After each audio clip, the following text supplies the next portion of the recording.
everyone, it's Tax Tip Tuesday, and today I'm going to be talking about CPAs versus EAs.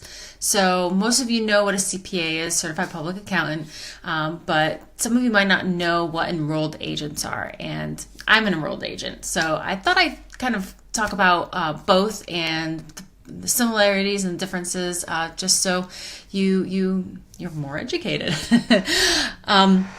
So as I said, most of you know what a CPA is, and a CPA has to complete about 150 undergraduate hours and pass a 4-part CPA exam in order to become licensed. They also have experience requirements. They have a certain number of hours they have to do.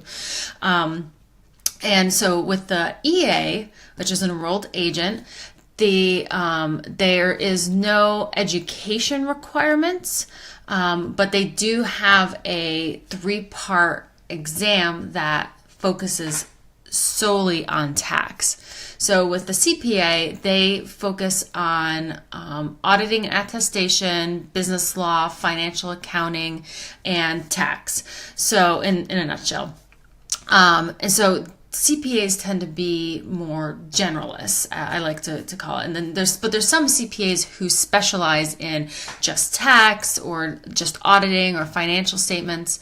And so, I know some CPAs that don't even prepare their own tax returns because they don't work in the tax realm. They just work and do auditing. So with an EA, with an enrolled agent, their exam is entirely tax. So it includes individuals, businesses, and practices and procedures, etc. So basically, with an EA, you're having someone that's all they do is just tax. And the majority of the EAs that I know and I work with on a regular basis, or collaborate with on a regular basis, they all have the same CPA undergraduate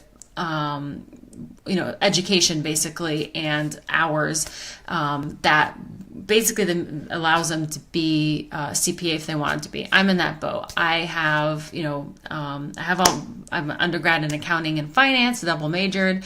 I have my MBA, I have my master's of taxation as well. And I have all my hours for, if I decided to sit for the CPA exam, I'm eligible for it, and I can do it.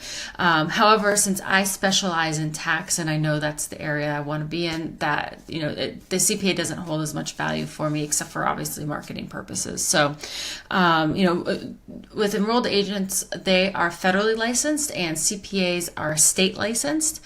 We have EAs have all the same rights and privileges as a CPA when it comes to representing you in front of the IRS, and we can work with anybody and any returns with anybody in the country. The only thing that EAs can't do that CPAs can do is sign off on financial statements. So you have some companies, like obviously the big public accounting firms, they have to do audits of their financial statements every year. I can't sign off on financial statements. You have to be a CPA in order to do that. So hopefully that kind of gives you an idea of the differences, the pluses and minuses of each. We both the CPA and the EA also have to they have to uphold stringent ethics standards. We have to take CPE every year, continuing education every year for ethics, and to keep our licenses, we have to have a certain amount of continuing education credits as well, like most licenses. It's the same with medical licenses. You have a certain amount of CMEs you have to do. So, but yeah, if you have any questions, let me know, and I hope you found this informative. Thanks.